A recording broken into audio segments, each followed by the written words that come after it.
경제하는 사람들의 마음을 읽어보는 호모 이코노미쿠스입니다. 깨알 같은 글씨로 빼곡하게 적혀있는 신용카드 약관 한 번이라도 찬찬히 읽어보신 적 있으신가요? 동의 버튼 누르기 바빠서 그냥 흘려보내는 경우가 많은데 자 여기 곳곳에 함정이 도사리고 있다고 합니다. 김현우 행복자산관리연구소장 나오셨습니다. 네, 소장님 안녕하세요. 네, 안녕하세요.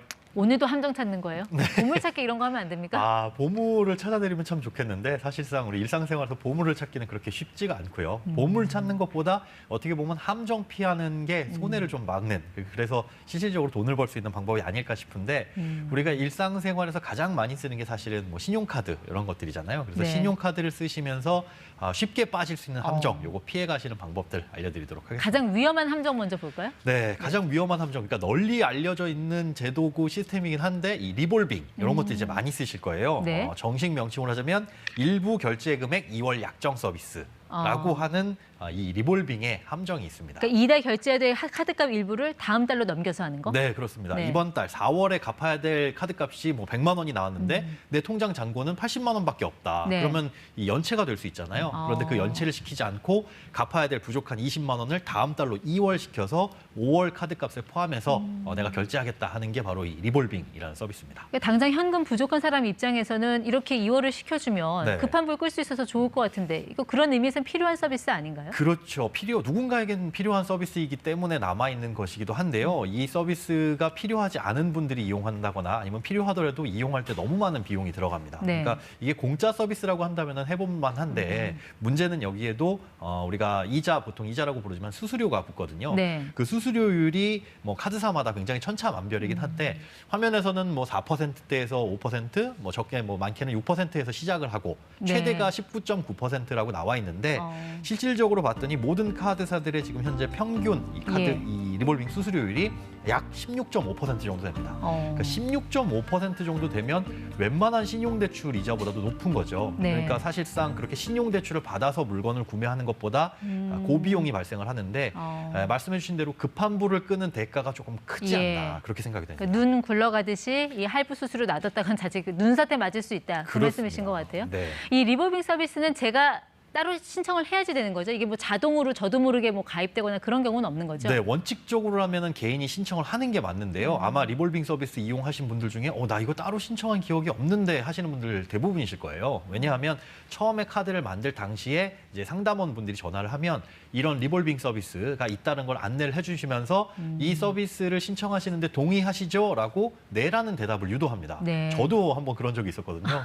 바쁘다 보니까 전화 받고 뭐 카드 사용 관련해가지고 연락이 온다고 하니 네네네네 하고 넘어갔는데 네. 다음 달 뭐 고지서에 보니까 이런 게 신청돼 있다라는 경우들이 있어서 네. 이렇게 한번 신청해 놓으면 카드값이 빠져나가는 날에 통장 잔고가 부족하면 바로 또 리볼빙 되기 때문에 그런 알겠습니다. 것들은 좀 체크를 하셔야 됩니다. 그러니까 리볼빙이라는 게 뭐 무조건 나쁜 건 아니에요. 도움을 네, 받을 수 그렇습니다. 있지만 일단 빚이라는 걸 기억해라. 맞습니다. 네, 자, 첫 번째 함정은 됐고요. 자, 두 번째 함정은요? 네, 두 번째 함정은 바로 무이자의 함정입니다. 이 무이자 할부의 함정인데요. 무이자 네. 할부들 많이 이용들 하시죠. 그런데 여기에서도 알지 못하면 오히려 손해 볼 수 있는 이 함정이 숨어 있습니다. 이자 없이 나눠서 결제할 수 있는 게 무이자 할부고 네. 그 신용카드사가 홍보하는 뭐 최고의 장점 아닌가요? 그렇죠. 이제 목돈이 없는 경우에는 이게 우리가 할부로 나눠서 내야 되는데 이자도 별도로 붙지 않는다라고 한다면 네. 통장에 목돈이 있더라도 괜히 그걸 쓰는 게 아까울 수 있어요. 그래서 무이자 할부를 선택하시는 경우도 있지만 이 무이자에도 혜택을 다 포기해야 되는 것들이 있기 때문에 함정이 숨어 있다고 볼 수 그러니까 있습니다. 그 포기해야 되는 혜택이 어떤 건데요? 일단 그 전월 실적을 인정 못 받는다라는 게 있습니다. 우리가 어떤 카드 할인이나 뭐 네. 적립 혜택을 받으려면 전월에 얼마 이상을 써야 된다는 그 실적 그렇죠. 기준이 있잖아요. 이 무이자 할부에서는 대부분 이런 실적을 인정받을 수 없다라는 거. 그런 부분하고 또 뭐 할인이라든지 적립 혜택도 못 받을 수 있다는 게 이 무이자 할부의 가장 큰 단점이라고 볼 수 있습니다. 그러니까 무이자 할부 말고요. 그냥 네. 이자를 내는 일반적인 그런 할부 결제. 네네. 이것도 전월 실적으로 인정 못 받나요? 이것도 카드사마다 차이는 있는데 대부분 그 유이자 할부, 이자가 붙는 할부들은 전월 실적으로 인정을 받을 수가 있습니다. 그러니까 무이자 할부가 반드시 좋은 것만은 아니라는 거죠. 이런 네. 실적 인정이나 다른 것들은 못 받으니까요. 그러니까 무이자 할부라고 하더라도 그 포인트 적립 혜택 이런 건 받을 수 있는 건가요? 그런 것들도 사실상 대부분 못 받습니다. 그러니까 우리가 카드를 사용할 때 있어서 많은 혜택이라고 할 수 있는 게 네. 할인이나 아니면 포인트 적립 혜택이잖아요. 근데 무이자 할부를 선택했다라고 한다면 다른 혜택들은 거의 대부분 포기를 해야 된다라고 생각을 하시는 그 것 같습니다. 말씀은 이제 무이자 할부를 할지 예. 아니면 일시불로 결제할지 어느 게 경제적인지를 꼼꼼히 따져봐야 된다는 얘기네요. 네, 그렇습니다. 사실 무이자 할부가 가장 큰 도움이 되는 건 갑자기 목돈이 나갈. 그러니까 집에 냉장고를 몇 년째 쓰고 있었는데 갑자기 이게 망가져서 고칠 수가 없다. 몇백만 원의 냉장고를 새로 사야 되는데 그만큼의 현금 여력은 없는 경우에 네. 부담이 되는 경우에는 무이자 할부가 굉장히 도움이 될 수 있잖아요. 그런데 그렇지 않은 경우에는 다른 내가 포기해야 되는 할인이나 적립 혜택이 혹시나 이 무이자 할부 혜택보다 더 좋지는 않은지 그 두 가지를 잘 비교하셔가지고 선택을 하셔야 될 것 같습니다. 네, 자, 세 번째 함정 보겠습니다. 네, 세 번째 함정은 앞서서 조금 잠깐 말씀드렸는데 이 실적의 함정입니다. 우리가 실적 기준을 충족해야 된다라는 건 알고 있는데 네. 이게 어떤 기준에서 실적이 충족되는지를 잘 모르고 계셔가지고 여기서 또 함정이 발생을 할 수가 있습니다. 그러니까 이제 전월에 얼마 이상을 써야 네. 이런 혜택 받을 수 있습니다. 그거 말씀하시는 것 같은데. 그렇습니다. 자, 전월에 이제 30만 원 이상을 써야 혜택을 받는 자, 이분. 네. 지금 내역을 쭉 봤어요. 네. 이 정도 썼는데 60만 원 굉장히 많이 썼어요. 근데 이 안에도 함정이 있다는 얘기예요? 그렇습니다. 지금 총 60만 원을 쓰셨으니까 전월 실적 기준 30만 원 달성하지 않았을까 싶은데 우리가 조금 전에 배웠던 대로 여기서 빠지는 거는 이제 무이자 할부는 빠지죠. 그렇죠. 예, 25만 원 빠지죠. 빠지니까 네. 보통 생각하시기에는 그럼 35만 원을 썼으니 실적을 충족했겠다라고 생각할 수 있는데 그렇지가 않습니다. 여기 또 그럼 뭘 빼야 되는 건가요? 여기서 대부분 관리비는 실적 인정 기준에서 빠집니다. 그래서 실제로 인정되는 실적 금액은 식비와 의료비 생필품 25만 원만 인정되기 때문에 이 카드에서 요구하는 실적 기준 30만 원은 못 채우게 되는 거죠. 저 실적 기준 채우려고 억지로 돈 쓴 사람은 그렇죠. 이렇게 쓰신 분들 같은 험해지는 경우는 거네요. 네. 전월 실적 기준이 30만 원인데 나는 60만 원이나 썼으니 달성했겠다라고 생각됐으면은 네. 함정에 빠졌다라고 볼 수가 있는 거죠. 그 실적에 인정되는 항목, 예. 아닌 항목 이거를 좀 구별을 해야 될 것 같은데. 맞습니다. 인정 안 되는 거 관리비 말고 또 뭐 있어요? 여러 가지가 있는데요. 물론 카드사마다 조금씩 차이는 있습니다. 그런데 대부분 인정을 안 해주는 게 이제 세금 그리고 공과금이 포함이 되고요. 네. 뭐 대학 등록금 포함이 되고 또 대중교통요금이나 택시 이용요금 이것들은 이제 실적에서 제외되는 경우가 많습니다. 그리고 네.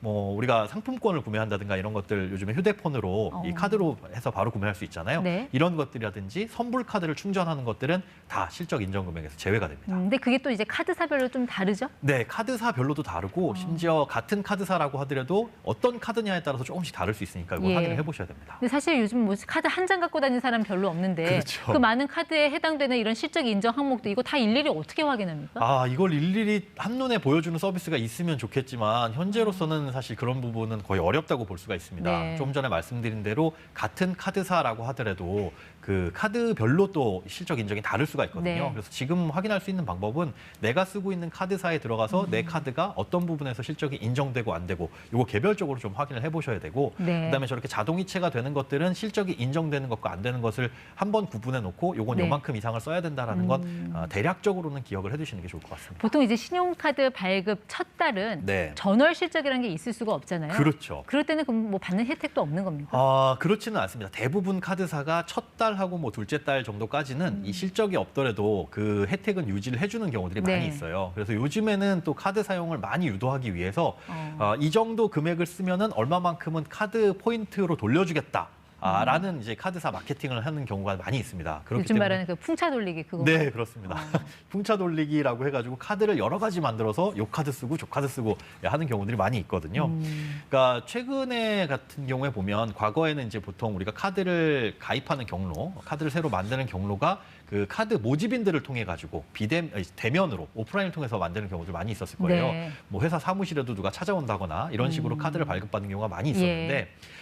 그런 경우에는 이제 모집인 분들이 돌아다니다 보니까 이 비용들이 많이 들어갑니다. 마케팅 비용이 보통 한 건 발급하는데 20만 원, 30만 원 발급이 되는데 그런 비용들을 이제 온라인으로 해가지고 연회비 대신에 포인트로 돌려주는 이런 서비스들이 많이 늘고 있어서 풍차 돌리기 하면서 카드 여러 개 발급받아도 뭐 신용 점수가 낮아진다든지 뭐 그런 불이익은 없어요? 신용 점수에 안 좋은 영향을 미치긴 하지만 당장에 큰 폭으로 신용 점수가 떨어지지는 않으니까 그런 것들은 혜택을 그냥 바로 가져가시는 게 나쁘지는 않을 것 같습니다. 자, 함정을 피해가는 여러 가지 방법을 알려주셨는데 한 가지만 기억하면 될 것 같아요. 세상에 공짜는 없다. 네, 그렇습니다. 지금까지 호모 이코노미크스 김현우 소장 함께했습니다. 고맙습니다. 네, 고맙습니다.